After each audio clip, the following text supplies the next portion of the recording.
तो हमारा topic photo electric effect है, जहाँ पे हमें सबसे पहले क्वांटम थ्योरी को समझना है और साथ साथ ये समझना है कि प्लैंक हाइपोथेसिस या क्वांटम थ्योरी क्या है। उसके बाद हम लोग फोटो इलेक्ट्रिक इफेक्ट के लिए एक आइंस्टीन का इक्वेशन भी बनाएंगे। तो सबसे पहले आपको हम क्वांटम थ्योरी समझा दें। वेव थ्योरी के बाद जो ये थ्योरी आई, इसमें कहा गया कि light travelled in the form of energy particles. ऊर्जा जो है वो प्रकाश जो है वो ऊर्जा के बंडलों के रूप में ट्रेवल करता है। ठीक है, इन पैकेट्स को कहा गया फोटॉन, और फोटॉन की एनर्जी एच न्यू या उसकी मल्टीपल ली जाती है, जहाँ पे एच प्लैंक कांस्टेंट है, एच प्लैंक्स कांस्टेंट है, और new is the frequency of light, new आवृत्ति है। तो एक सिंपल सी बड़ी स्मार्ट और मॉडर्न थ्योरी आ गई कि light is travelled in the form of photon. प्रकाश ऊर्जा के बंडलों के रूप में चलता है, जिन्हें हम फोटॉन कहते हैं। ठीक, ये हमारी क्वांटम थ्योरी थी। अब यहाँ से ही क्लियर हो गया कि लाइट का डुअल नेचर है, लाइट की दोहरी प्रवृत्ति है, वो वेव फॉर्म में भी होता है और पार्टिकल फॉर्म में भी होता है। फिलहाल अभी ये केवल इलेक्ट्रोमैग्नेटिक रेडिएशन, विद्युत चुंबकीय विकिरण यानी कि लाइट यानी कि प्रकाश के बारे में कहा गया। तो ये फोटॉन थ्योरी हम लोगों ने देख ली। अब हम समझते हैं कि फोटो इलेक्ट्रिक इफेक्ट की घटना का कारण क्या था। What is the reason of photo electric effect. देखिए, कल वाले लेक्चर में आप सबने ये जान लिया था कि यहाँ पर किसी भी मेटल पीस में फ्री इलेक्ट्रॉन होंगे। ये सब आप लोग कल फ्री इलेक्ट्रॉन मॉडल में पढ़ चुके थे। बाकी लिंक में लिखा हुआ है, जो लोग चाहें वो जाके वीडियो देख सकते हैं। अब देखिए कि ये हुआ कैसे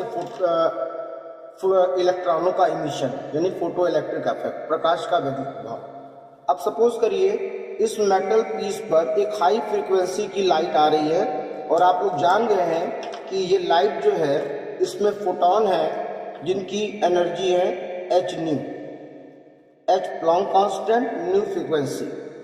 अब देखिए, कल भी सिखाया था कि अगर इलेक्ट्रॉन को बाहर निकलना है तो उसके पास मिनिमम रिक्वायर्ड एनर्जी यानी कि वर्क फंक्शन, कार्य फलन होना चाहिए।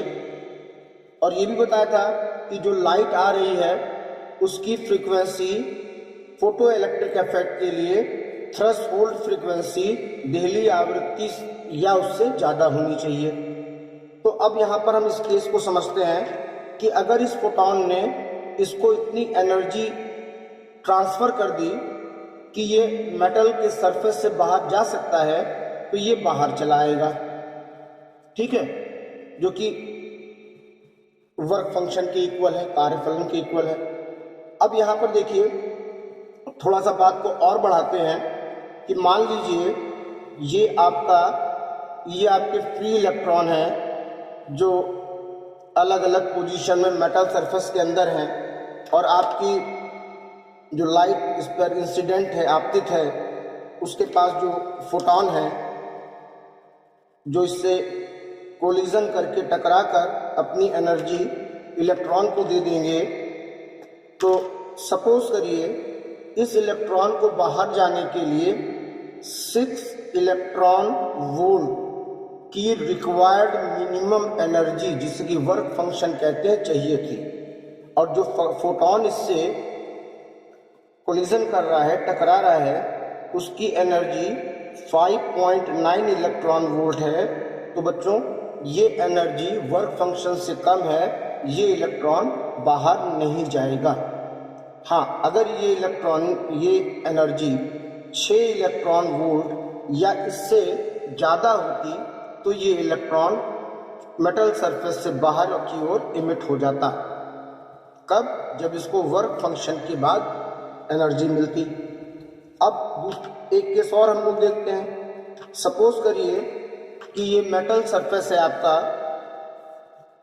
जिसमें कि इलेक्ट्रॉन, फ्री इलेक्ट्रॉन अलग अलग पोजीशन पे है। अब इस पर जो लाइट इंसिडेंट है, आपतित है, उस लाइट के पास जो फोटोन है वो है 8 इलेक्ट्रॉन वोल्ट का, और जिस इलेक्ट्रॉन से ये फोटोन कोलिजन किया है, टकराया है, उसकी जो मिनिमम रिक्वायर्ड एनर्जी, यानी कि जिसे हम वर्क फंक्शन कहते हैं, आवश्यक न्यूनतम ऊर्जा कहते हैं, वो है 5 इलेक्ट्रॉन वोल्ट। कितनी है? 5 इलेक्ट्रॉन वोल्ट। तो अब ये इलेक्ट्रॉन क्या करेगा? पहले 8 इलेक्ट्रॉन वोल्ट में से 5 इलेक्ट्रॉन वोल्ट यानी वर्क फंक्शन के बराबर एनर्जी लेकर पहले ये बाहर निकलेगा। अब इसके पास आप देख रहे हो कि अभी 3 इलेक्ट्रॉन वोल्ट की एनर्जी बची हुई है।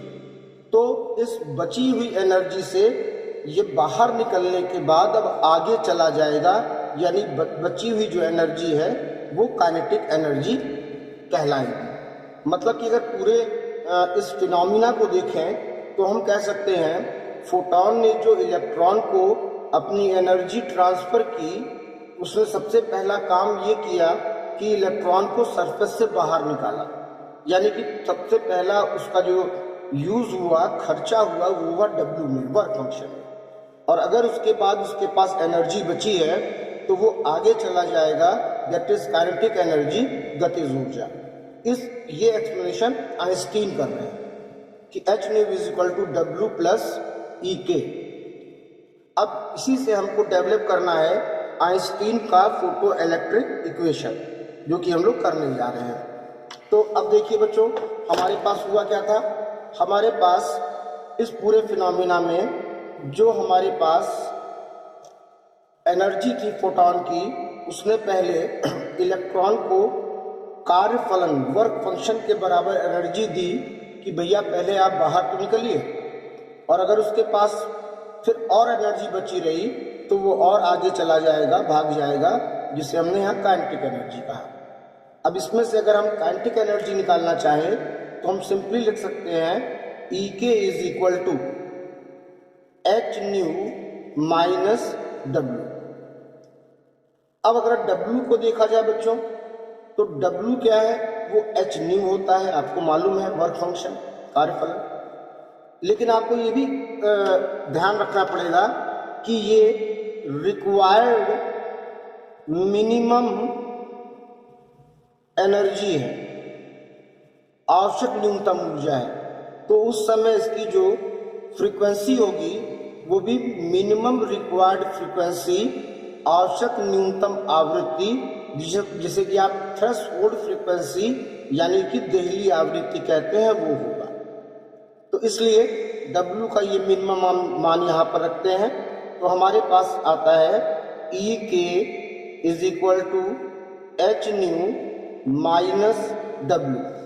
ये आपको इजली समझ में आ गया होगा कि कैसे हमने एनर्जी को निकाला। अब देखिए, अगर E के काइनेटिक एनर्जी है तो इसको हम लिख सकते हैं हाफ mv²। ये h न्यू है, और जब आप W का मान पुटअप करेंगे तो ये आएगा माइनस h न्यू नॉट।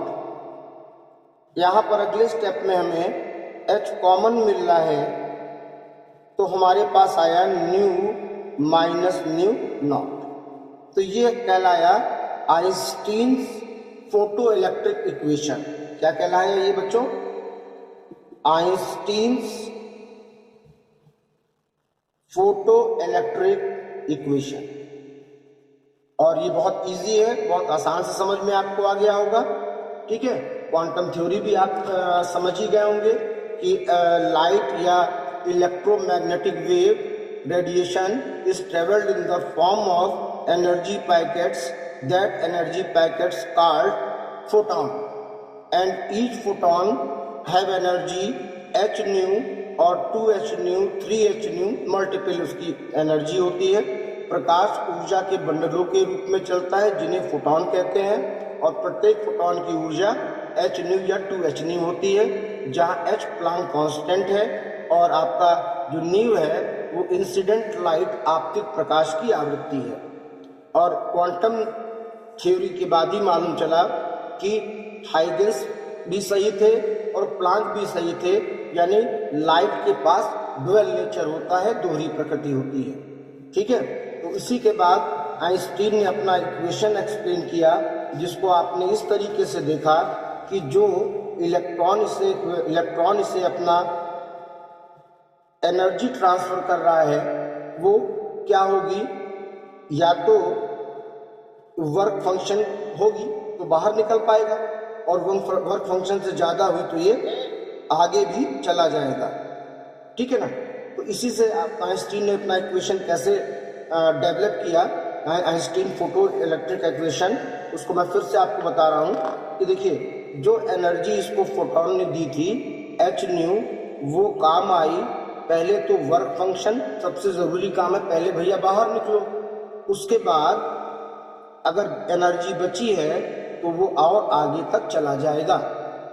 ठीक, अगर यहाँ से एनर्जी निकालें तो ई के इज इक्वल टू हमारे पास आएगा H nu minus W. W is the minimum required energy, आवश्यक न्यूनतम ऊर्जा है, तो ये डब्ल्यू एच न्यू के इक्वल होगा, ये भी एनर्जी ये भी एनर्जी, यूनिट इलेक्ट्रॉन वोल्ट है। क्योंकि ये मिनिमम रिक्वायर्ड एनर्जी है तो ये भी मिनिमम रिक्वायर्ड फ्रीक्वेंसी, जिसे आप थ्रेशोल्ड या कट ऑफ फ्रीक्वेंसी या दहली आवृत्ति कहते हैं। अब इस W का मान आप यहाँ पर पुटअप करेंगे तो आपके पास आएगा E K is equal to H nu minus H nu naught. यहाँ से आप H को कॉमन ले लीजिए तो आपके पास आएगा न्यू माइनस न्यू नॉट, यानी kinetic energy half mv square बराबर h nu minus new not. This is called Einstein photo electric equation, Einstein का प्रकाश वैद्युत संबंधी समीकरण। और ये जो क्वेश्चन आज आप पढ़ रहे हैं ये आपके बोर्ड के एग्जाम के लिए मोस्ट इम्पॉर्टेंट है। ठीक, अब होता क्या है